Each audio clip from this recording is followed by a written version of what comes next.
Hello mga katropa. Siyempre habang nabiyahe ay nakatingin kami doon sa makikita namin sa labas ng tren.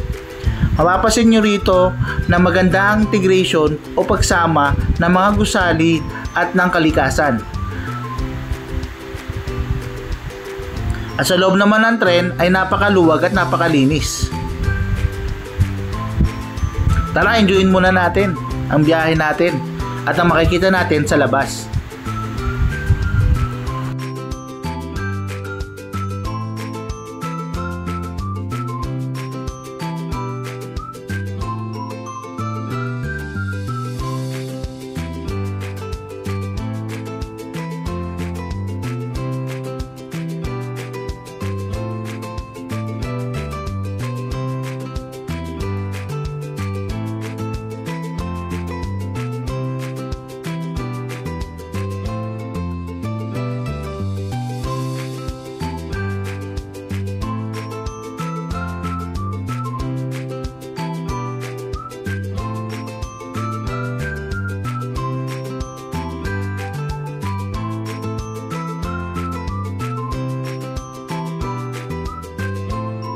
Andito na po kami sa may Taiwan.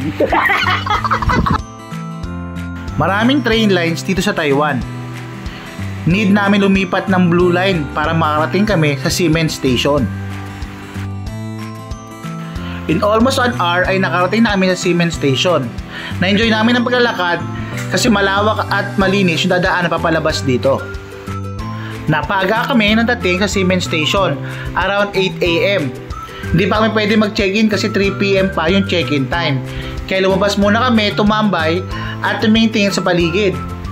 Siyempre, tumingin na rin kami ng mga pagkain para ma-experience na namin yung buhay Taiwan.